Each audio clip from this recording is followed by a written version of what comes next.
오늘 우리에게 주시는 하나님의 말씀은 욥기 38장입니다. 자, 앞에 보시면서 저와 여러분이 교독할게요. 먼저 1절부터. 그때에 여호와께서 폭풍 가운데에서 욥에게 말씀하여 이르시되 너는 대장부처럼 허리를 묶고 내가 네게 묻는 것을 대답할지니라. 내가 땅에 주를 내가 어디 있었느냐. 내가 깨달아 알아보는 말할지니라. 18절도 넘어갑니다. 땅의 너비를 내가 측량할 수 있느냐. 내가 그 모든 것들을 다 알거든 말할지니라. 36절.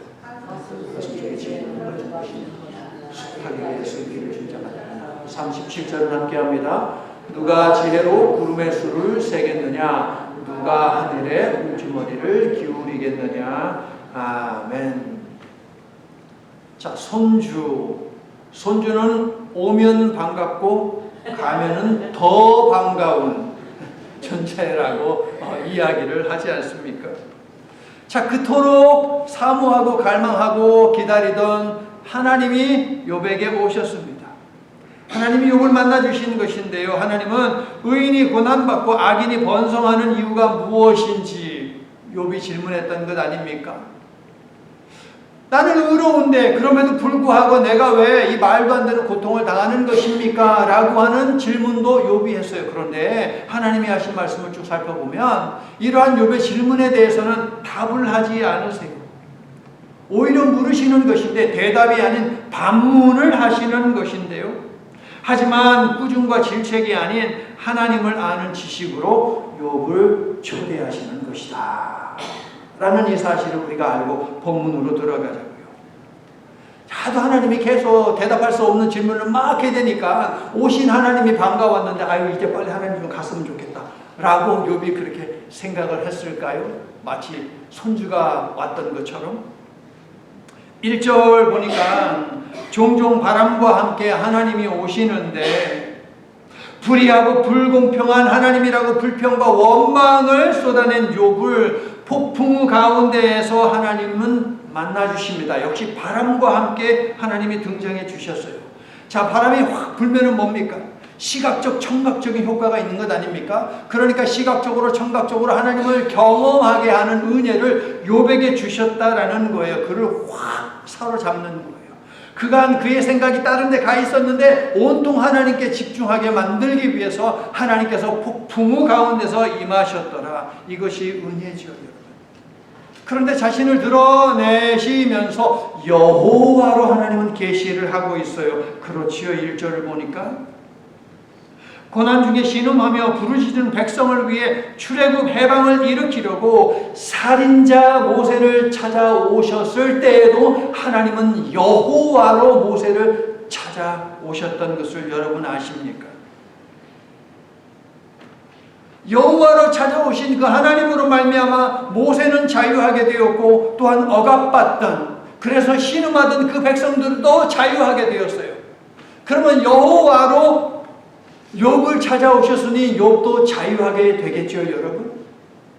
그러면 오늘 이 말씀을 주시는 하나님은 어떤 의지를 오늘 우리들에게 보여주시는 것입니까? 여호와로 우리들에게 오늘 드러내심으로 말미암아 우리가 어떤 멍에를 쥐고 있던, 우리가 어떤 짐을 지고 있던 하나님께서 그것으로부터 오늘 우리를 자유하게 해방시켜 주시기를 원한다라는 사실입니다. 믿습니까? 그래서 오늘 이 말씀을 하나님께서 우리에게 주셨다. 그러므로 이 은혜를 받아 누리는 복된 말씀의 시간이 되기를 예수님의 이름으로 축원합니다. 자, 1장과 2장에서는요, 하나님이 욥을 언급을 하기는 하시는데 욥에 관해서 말씀하셨어요. About Job.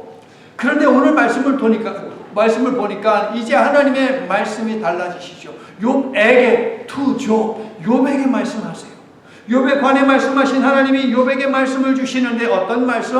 욥이 물을 수도 없고 답할 수도 없는 수많은 질문들을 하나님께서 하심으로 말미암아 욥이 얼마나 무지한 존재인지, 욥이 얼마나 무능한 존재인지를 깨닫게 하시더라. 왜? 목적은 무엇일까요?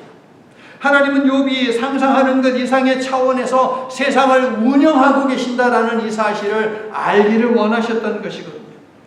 그래서 이 사실을 하나님은 나는 이 세상을 운영하되 네가 가질 수 없는 지혜로 너에게 없는 능력을 가지고 통치하고 있다라는 이 사실을 알리심으로 말미암아 자기 의에 빠져 있는, 즉 독선에 빠져 있는 욥을 겸손하게 하시고 욥의 고난은 그가 알지 못하는 하나님의 신비로운 통치 영역 가운데 있다라는 이 사실을 알게 하고자 했다는 거예요. 사랑하는 성도 여러분, 우리도 우리가 겪는 이 고난에 왜 도대체 나에게 이런 고난이 찾아오는지, 왜 이토록 길게 나의 발목을 붙잡고 있는지 이해하지 못할 때가 있지 않습니까, 여러분? 그래서 오늘 이 말씀을 통해서 우리에게 말씀하십니다. 그것은 나의 신비한 통치 영역이다라고 말이에요. 2절, 무시한 말로 생각을 어둡게 하는 자가 누구냐라고 말씀하십니다. 여러분, 이 말이 저한테 이렇게 들립니다. 너라는 놈은 도대체 누구냐? 뭘 그리 잘났는데? 야, 네가 하나님이냐 내가 하나님이냐? 라는 이 말을 하나님께서 2절에서 하고 계시는 거예요. 하나님이 세상을 설계하시고 창조하시고 이끌어 가고 계시는 섭리를 잘 알지도 못하면서 마치 모든 것을 아는 것이냐 말폭탄을 쏟아낸 욥. 2절의 이 말씀을 듣고 얼굴이 화끈거렸을까요, 여러분? 이어서 하나님은 욥을 매섭게 몰아붙이며 정신이 번쩍 나게 하는 질문을 쏟아 부으시는데 38, 39, 40, 41장에서 하나님은요 엄청나게 그냥 질문을 쏟아 부으시는데 70여 개의 질문이 있어요. 그런데 단 하나의 질문에도 욥은 네, 할 수 있습니다, 압니다 라는 답을 못해요. 여러분 할 수 있는지 없는지 한번 질문을 듣고 한번 답을 한번 해보세요. 먼저 4절부터 7절을 보니까 여러분은 하나님이 땅에 기초를 놓을 때 그곳에 있었습니까? 땅이 어떻게 설계되었는지, 땅을 지탱하고 있는 것은 무엇인지 여러분 알고 있어요? 여러분이 땅을 설계하고 여러분이 땅에 기초를 놓았습니까? 욥에게 묻는 걸 우리들에게 묻는 거예요, 여러분. 7절을 보니까 땅이 창조되는 새벽에 별들이 함께 노래하고 천사들은 모두 기쁨으로 소리 질렀는데 여러분 그 자리에 계셨어요?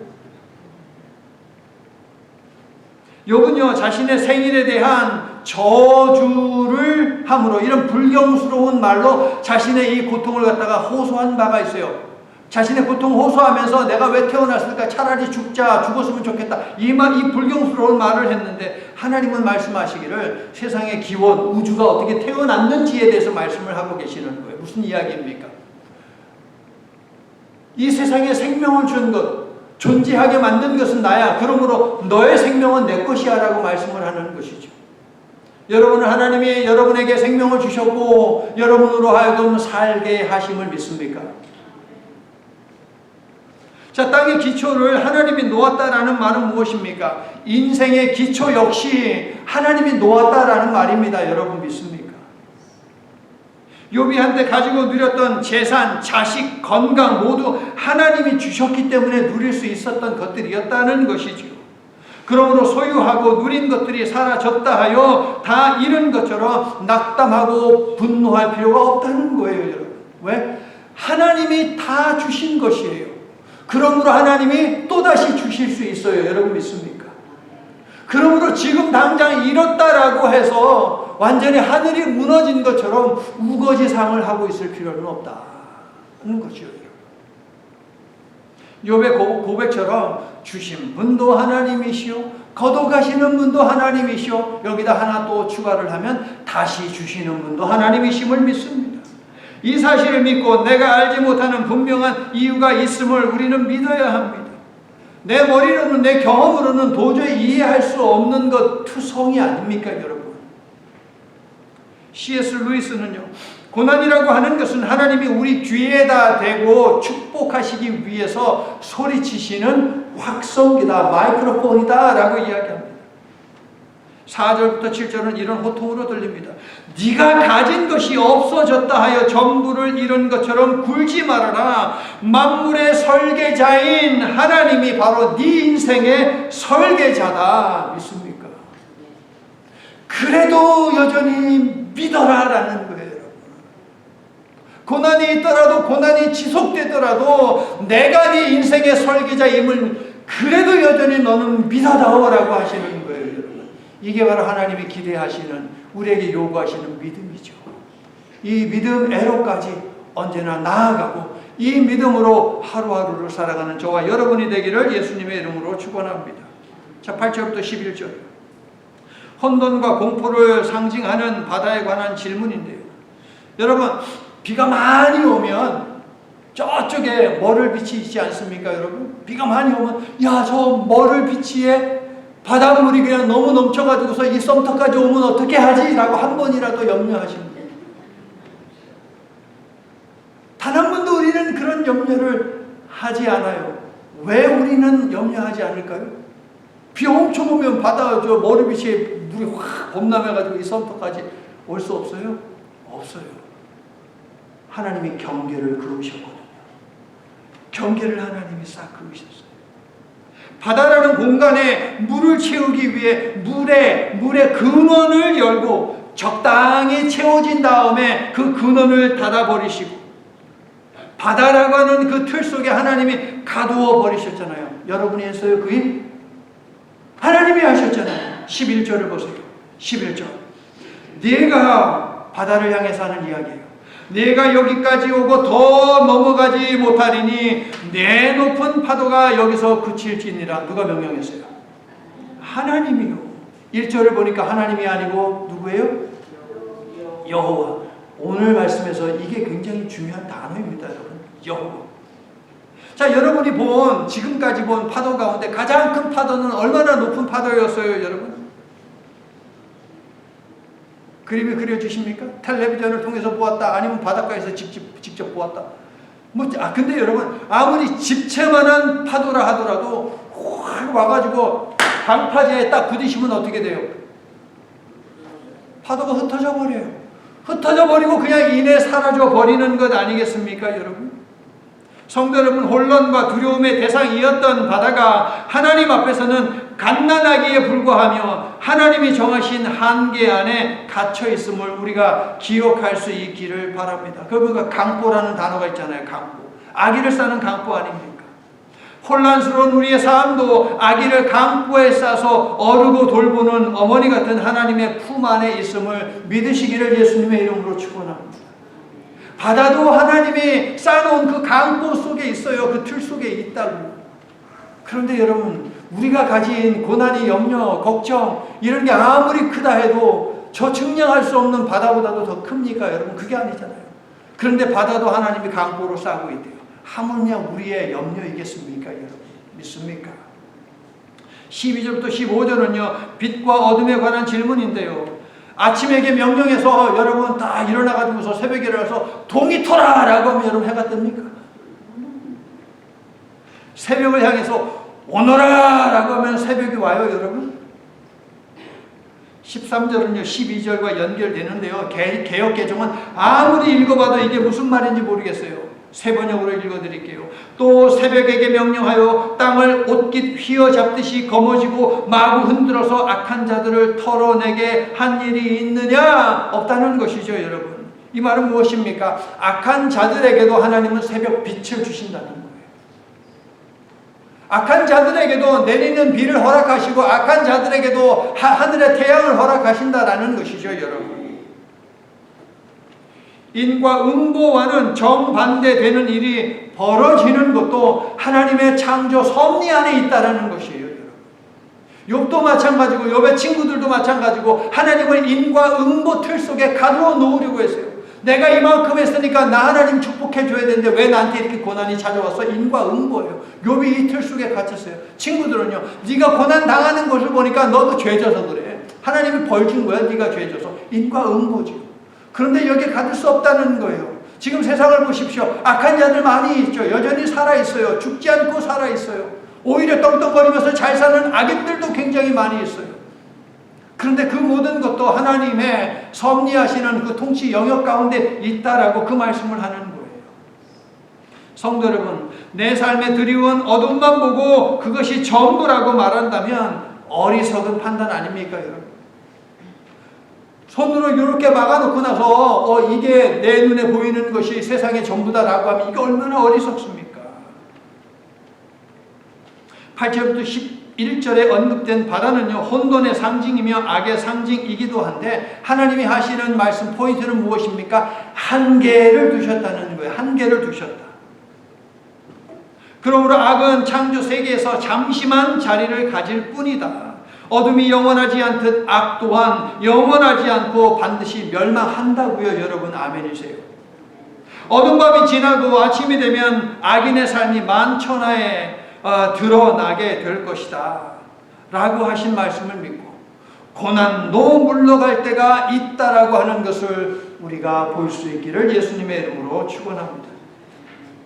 자, 16절을 보니까요, 어떻게 되어 있습니까? 바닷속 저 깊은 근원을 이야기하는데 여러분 혹시 가보셨어요? 저 바닷속 저 깊은 근원에 가보셨어요? 잠수함도 못 타봤는데요. 수영장 바닥은 제가 좀 건의로 봤어요. 수영장 바닥을.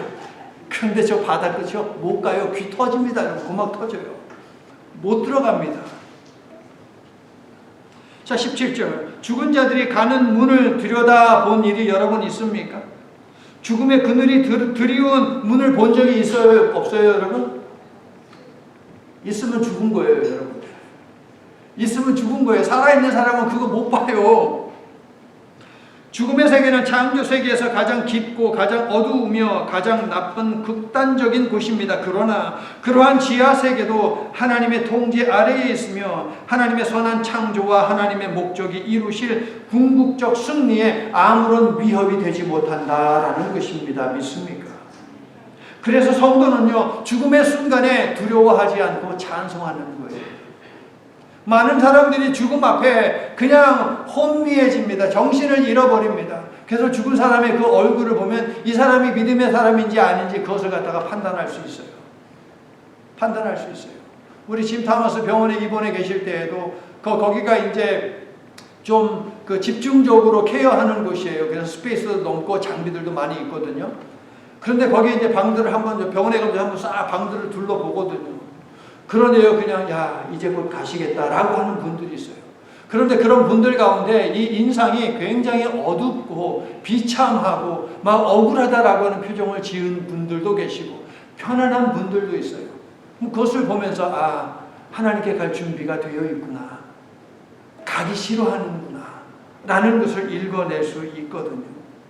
저와 여러분은 그 마지막 순간에 편안한 얼굴로 찬송하면서 마라나타 주님 이제 오십니까? 어서 오십시오. 제가 준비됐습니다 라고 고백할 수 있기를 예수님의 이름으로 축원합니다. 사탄이 욥을 비방하며 고소할 때 하나님께서 한계를 정하셨어요. 그래 너 무슨 짓이든 다 해야 돼. 그러나 욥의 생명을 건들지 마. 하나님은 한계를 정하셨다고요. 죽음과 생명 사이에도 경계를 정하신 하나님께서 우리의 고난에도 경계를 그어놓지 않으셨겠습니까 여러분? 아무리 힘든 고난에도 경계는 정해져 있다라는 이 사실을 여러분 믿으시기를 축원합니다. 사람이 감당할 시험 밖에는 너희가 당한 것이 없으니 오직 하나님은 미쁘시사 너희가 감당하지 못할 시험 당함을 허락하지 아니하시고 믿습니까? 선이 정해져 있어요.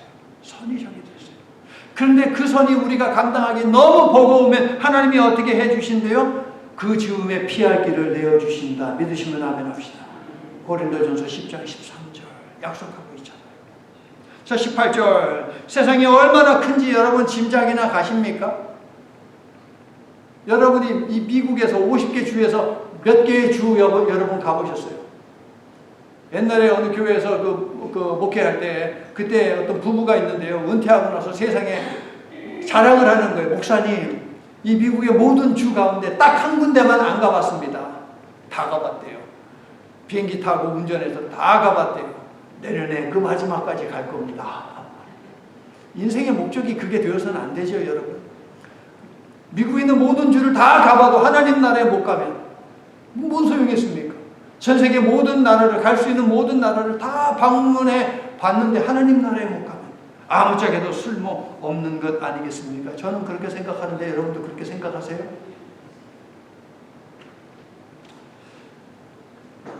정신없이 몰아붙인 하나님은요 욥이 대장부처럼 잘 듣고 있나 중간 점검을 하세요. 18절 후반부 보세요. 18절 후반부. 이 모든 것을 알고 있다면 어디 네 말 한번 들어보자 이 말이에요. 어디 한번 대답해보려. 그동안의 질문들 가운데 욥이 대답할 수 있는 것이 몇 개나 있을까요? 단 하나도 없어요. 자, 19절. 또 하나님은 계속 질문하시는 거예요. 빛이 어디서 오는지 너는 아느냐? 어둠의 근원은 어디에 있는지 아느냐? 20절. 빛과 어둠이 얼마나 멀리 있는지는 네가 아느냐? 빛과 어둠이 있는 곳에 이르는 길을 너는 아느냐? 어떤 대답을 할 수 있을까요? 몰라요. 이 말 외에 무슨 말을 할 수 있습니까, 여러분? 성도 여러분, 하나님은 빛의 영역뿐만 아니라 어둠의 영역도 주관하신다는 이 사실에 집중하십시오. 하나님의 통치가 미치지 않는 곳은 없다고요, 여러분 믿습니까? 마찬가지로 어둠의 땅과 같은 고단한 내 삶, 고통스러운 내 삶에도 하나님의 통치는 관여한다라는 사실입니다, 여러분. 욥은 새벽에 은혜만을 구했지만 하나님은 어둠의 은총을 통해서도 일하시더라. 할렐루야. 어둠도 하나님이 그 가운데서 일하시면 은총이 되는 줄로 믿습니다. 내게 빛나는 날들을 주신 하나님께 감사했다면 고난이 아니면 볼 수 없던 나의 모습을 고난이라는 어두운 날들을 통과하면서 보게 하신 하나님이라면 그 하나님께 감사해야 하지 않겠습니까, 여러분? 그래야만 단단한 정금이 되어서 나올 수 있는 거예요, 여러분. 정금으로 나오는 것은 아무렇게나 되는 것이 아니죠. 태우고 또 태우고 태우고 또 태우고 불순물을 계속 태워야만, 그래야만 정금이 된다. 욥이 그렇게 고백했잖아요. 나를 단련하신 이후에 내가 연단을 받은 다음에 나는 정금이 되어 나온다라고 이야기하지 않았습니까? 엘리후는요, 하나님은 초월적인 분이시기에 감히 인간 따위가 범접할 수 없다라고 이야기를 했어요. 그렇죠? 지난 시간에 배웠어요. 하나님은 초월적인 분이시다. 엘리후의 강조였어요. 그런데 그는 다른 하나님의 한 면을 갖다가 놓쳤어요. 동시에 하나님은 내재하시는 분. 오늘 영어 설교에서도 나누었죠. 하나님은 초월에 계시지만 우리 가운데 내주해 계시는, 우리 가운데 함께 하시는 하나님이시지 않습니까? 보십시오. 엘리야는 그렇게 말했어요. 하나님은 초월적인 분이시기 때문에 네가 아무리 부르짖어봐야 하나님 만날 수 없어. 그런데 하나님이 욥을 찾아오시잖아요. 욥을 찾아오셔서 대면하시고 가까이에서 그에게 지속적으로 질문을 하시는 것을 여러분 보십시오. 우리와 함께 하시는 전능하신 임마누엘 하나님이시다 라는 거죠. 폭풍우 가운데서 초월성을 드러내시고 동시에 욥에게 가까이 오신 하나님은 숨 돌릴 틈도 주지 않고 또 계속 물으십니다. 22절. 눈을 쌓아둔 창고에 들어간 일이 있느냐? 우박 창고는 들여다본 일이 있어? 그런 경험을 해보신 분. 눈 창고라는 데 여러분 가보셨어요?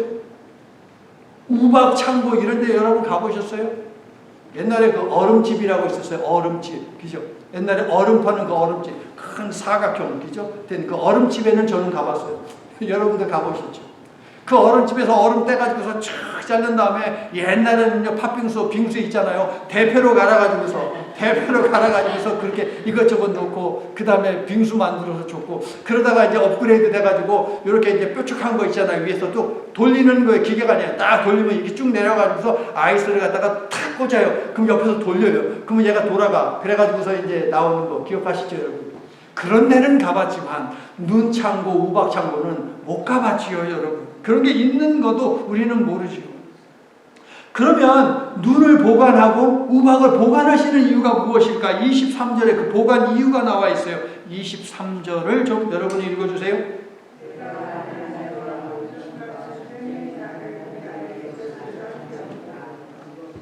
진짜 이렇게 하신 게 성경에 기록되어 있을까요? 있지요. 이집트를 심판하실 때 우박으로 하나님께서 심판하시다. 아모리 족속과 그 연합군을 갖다가 치실 때에도 하나님은 우박으로, 이스라엘 백성들이 나가서 싸울 필요가 없어요. 하나님이 다 우박 내려가지고서 이따시만한 거 가지고 머리통 팍 치면 그냥 다 그냥 나가는 것 아니겠습니까, 여러분? 뼈 부러지고만 난리 나는 것이지요. 그렇게 함으로 하나님은 이스라엘을 구원하셨어요. 자, 두 가지 보세요, 여러분. 그 우박을 가지고 하나님은 악한 자들을 심판하시고 하나님의 백성들을 구원하셨다는 거예요. 이 양면서 하나님은 경계를 그어 놓으시는 분이시다. 경계를 긋는 설계자다라는 이 사실 여러분 보이십니까? 자연재해라 하더라도 우리에게는 하나님의 은혜가 임하는 계기가 되기를 예수님의 이름으로 축원합니다. 아무리 물가가 상승하고 비즈니스가 어렵다 하더라도 그 가운데에서 저와 여러분은, 하나님을 믿는 백성들은 큰 은혜가 임하여 정말 흥하고 번영하는 그러한 놀라운 은혜를 체험하기를 예수님의 이름으로 다시 한번 축원합니다. 24절, 해 뜨는 곳에 여러분 가보셨어요? 멀리서 보는 거 말고 해 뜨는 그 자리에 가보셨어요? 못 가지요. 거기 가면 타서 죽지요. 태양에 타가지고 죽지요. 동풍이 불어오는 그 시작 지점에는 여러분 가본 적이 있으세요? 자, 25절부터 28절 비와 관련된 질문이에요. 여러분이 포구를 쏟고 그 물이 흐르도록 개울을 만들고 천둥과 번개가 가는 길을 여러분이 만드셨습니까? 아니죠. 비도 우박과 마찬가지로 심판과 구원의 양면성을 가지고 있어요. 비는 홍수가 되어 생명을 해치기도 하지만 비는요, 어떻게 농사가 잘 되게도 이렇게 영향을 주지 않습니까, 여러분? 사람이 살지 않는 광야에도 하나님은 비를 보내셔서 거기에 사는 생명들을 갖다가 돌보시는 분이시더라. 이처럼 비는 시련도 되지만 한량없는 은택도 되는데요. 비 피해를 입었다 하여 하나님을 불의한 분, 무자비한 분 이렇게 평가한다면 이게 맞는 것입니까? 틀린 것입니까? 틀린 것이죠. 하나님이 만물과 인생의 설교자이시잖아요. 여러분 믿습니까? 비록 때때로 내 인생에 필요 없는, 아니 없어야 하는 그런 엄청난 비가 폭우가 쏟아진다 하더라도 그것을 설계하시는 분은 하나님이시다. 그 하나님이 저와 여러분의 인생을 설계하고 계신다. 축복을 위해서 믿으시면 아멘 합시다. 성도 여러분, 사람이 살지 않는 버려진 땅도 세밀히 돌보시는 분이 우리가 믿는 여호와 하나님이신데 고생스러운 우리의 삶을 어찌 하나님께서 살펴 돌보지 아니하시겠습니까, 여러분? 오늘 피었다 지는 들풀도 복음성가 불렀어요. 공중의 새도 먹이시는 하나님께 나를 위해 설계하신 오늘과 내일을 온전히 맡기며 살아가는 저와 여러분이 되기를 예수님의 이름으로 축원합니다. 자, 29절부터 30절은요. 하늘에서 서리가 내리고 물을 돌같이 얼리고 심지어 바다도 얼게 하는 힘이 나에게 있다라는 분은 어디 한번 손 한번 들어보세요. 그냥 냉동고에서는 얼음을 얼릴 수 있지만, 그렇죠? 31절부터 33절 하늘의 별들을 한 곳에 모아 별자리를 만들고 때로는 흩어버릴 수 있는 힘이 여러분에게 있습니까, 여러분? 34절 35절 구름에게 명령하여 비를 내릴 수 있는 분 어디 한번 손 한번 들어보세요. 번개야 쳐라! 라고 하면 여러분 번개가 칩니까? 어쩌다 몇 억분의 일로 내가 그냥 뭐 하늘이 좀 찌푸둥하고 번개가 칠 것 같은데 해가지고 번개야 쳐라라고 한번 딱 칠 수는 있어요. 운 좋게. 우리의 능력이 아니지 그거는. 그냥 운 좋은 거죠, 여러분. 그건 아마 로또가 당첨되는 것보다도 더 어려울걸요, 여러분. 오늘 한번 해보세요. 날씨 어두운데. 이번 주에 또 뭐 비 소식 있고 그래요? 언제 한번 해보세요. 그리고 저한테 전화 주세요. 목사님 제가 얘기했더니 번개 쳤습니다. 제가 기도해 드릴게요. 로또도 맞게 해달라고. 자, 36절 이제 넘어가는데요. 번역상에 문제가 있어요. 가슴속이라는 단어가 있죠. 읽어보세요. 무슨 말인지 알겠어요, 여러분? 이해가 안 가잖아요. 가슴속이라는 이 단어는요, 새 중에 따옥이죠. 따옥새. 따옥이라고 하는 새예요. 이것을 의미하기도 해요. 자, 뒤에 수탉이 나오잖아요. 수탉. 그러므로 따옥이로 번역을 해야 돼요. 여러분, 고대 사회에서 따옥이 그리고 수탉은요, 비가 오는 것을 알려주는 새들로 알려진 새예요. 그래서 이집트 같은 경우는 나일강이 범람하면 큰일 나잖아요. 비가 많이 와가지고. 그래서 따오기가 오면은 비가 오거든요. 그런데 어떤 사람이 막 따오기 보고서 막 죽여가지고서 따오기가 막 놀래가지고서 따옥 그렇게 우는지 안 우는지는 모르겠지만 막 그렇게 비명을 지르면 그래서 비가 오면 큰일 나잖아요. 그래서 고대 이집트 사회에서는 따오기를 죽이는 자는 사형을 시켜버렸어요. 그래서 이 세번역 성경은 이렇게 번역을 해요. 강물이 범람할 것이라고 알리는 따오기에게 나일강이 넘칠 것이라고 말해주는 이가 누구냐? 비가 오기 전에 우는 수탉에게 비가 온다고 말해주는 이는 누구냐라고 하는 거예요. 별것 아닌 그 따오기, 우리가 잡아먹는 닭, 이런 것들 별로 힘이 없고 능력이 없고 뭐 지혜도 없는 것처럼 보이지만 이것들이 울면은 비가 와. 이러한 놀라운 능력을 준 게 누구냐? 하나님이다라는 이걸 얘기하는 거예요. 짐승들은 천재지변이 올 때 미리 감지하고 피합니다. 그런데 인간에게는 그런 능력이 없어요. 뉴욕에 아파트들 많지 않습니까? 이 아파트가요, 철거하고 혹은 뭐 레노베이션을 뭐 많이 하고 그렇게 되면 쥐가 무지하게 많아요, 여러분. 뉴욕에는 이 아파트에서 살고 있는 쥐들이요, 그거를 미리 알아요. 야, 이 건물 철거된다. 알아요. 그래서 옆에 아파트로 다 이동해 갑니다, 여러분. 쥐들은 그래요. 바퀴벌레도 역시 마찬가지예요. 이런 것을 감지하는 능력이 있어요. 그런데 인간에게는 없어요.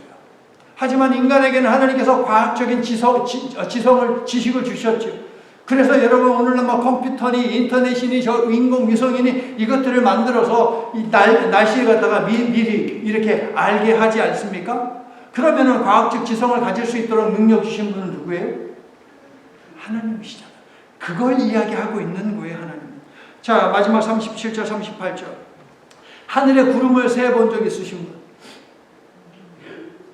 아마 세보긴 했을 거예요. 저 구름 예쁘다. 하나, 둘, 셋, 넷 하다가 포기하죠. 막 계속 하다가 어떻게 돼요? 내 목. 이렇게 되지 않겠습니까, 여러분?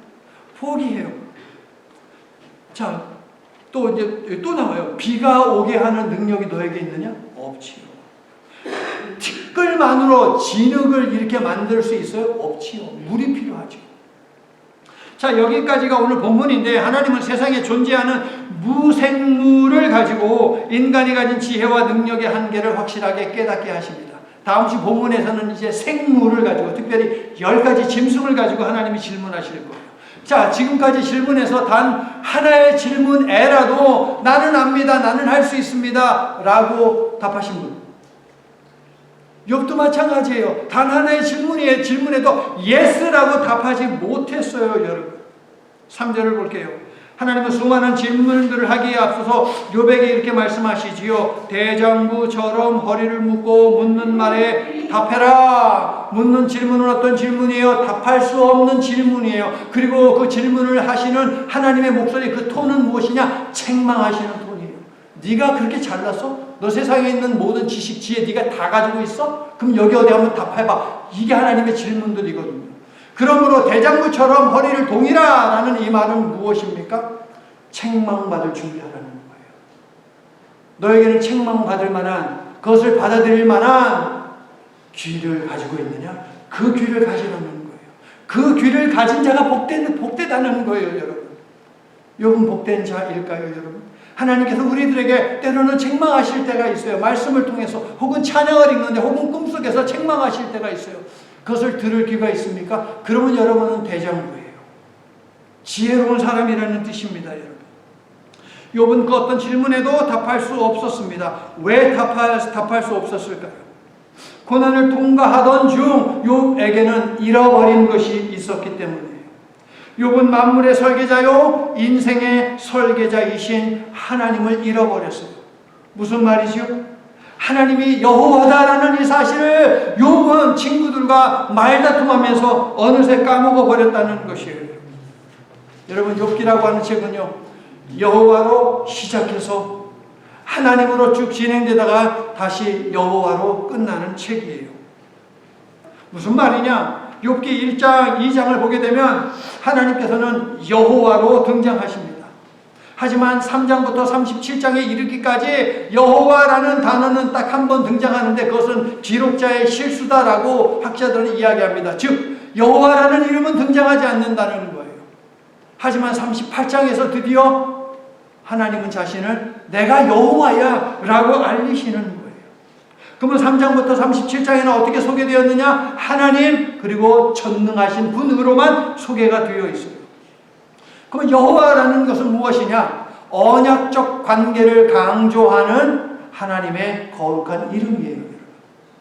언약 관계, 여기에 집중되어 있는 하나님의 성호, 이게 바로 여호와라고요.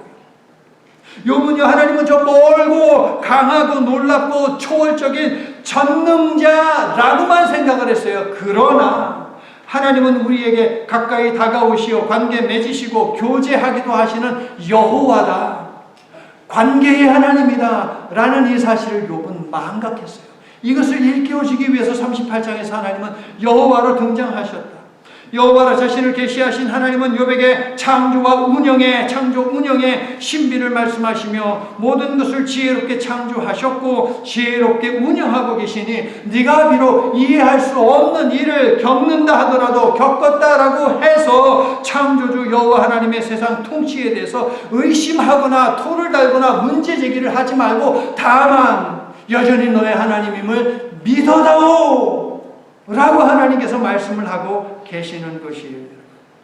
하나님이 우리에게 기대하시는 믿음으로까지 나아가기를 바라며 하나님은 여호와로 나타나셨다는 것이죠. 그 믿음이 어떤 믿음이에요? 제일 위에 읽어주세요. 그래도 여전히 믿어다. 성도 여러분, 도저히 이해할 수 없는 일을 경험할 때 그 일을 이해하려고 몸부림칠 필요가 없어요.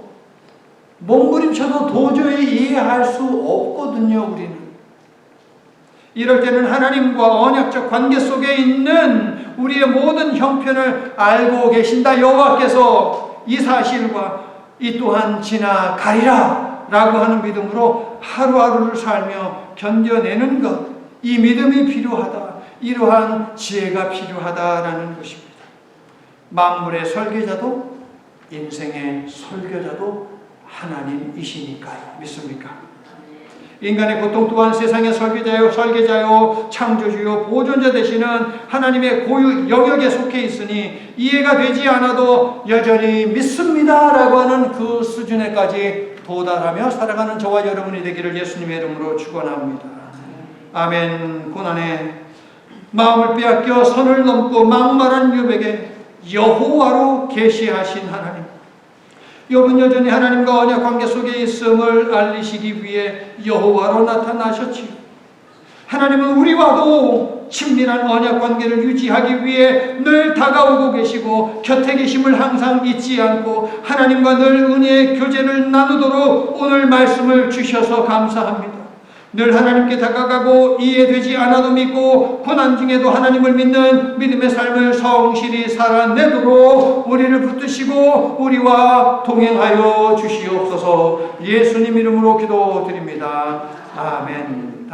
이제는 무한하신 능력과 지혜로 초월해 계시지만 우리 속에 내주하시어 우리를 얼마나 끔찍하게 사랑하시는지 보여주시고 알려주시는 아버지 하나님의 만극하신 사랑과 하나님의 사랑은 우리 가운데 늘 내주하며 우리가 구원받고 부활과 영생에 이르는 것이다 라는 이 사실을 알려주기 위해 십자가 고난과 죽음의 길을 마다하지 않고 걸어내신 예수 그리스도의 한량없는 은혜와 우리 가운데 함께 하시어 초월적 그리고 내재적 아버지 하나님의 그 능력의 은혜를 체험하도록 우리를 도우시고 우리를 인도하여 주시는 성령님의 역사 충만하심이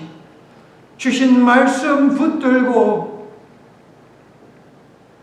하나님께서는 만물을 설계하셨을 뿐만 아니라 내 인생도 설계하셨다라는 이 사실을 믿고 붙들고 하나님께서 허락하신 진교와 선교의 자리로 흩어지는 모든 아버지 하나님의 백성들 위해 저들이 삶 가운데에서 고민하며 고뇌하며 하나님 앞에 올려드리고 있는 모든 기도들 위해 이제로부터 영원토록 함께해 주시옵기를 간절히 축원하옵나이다. 아멘.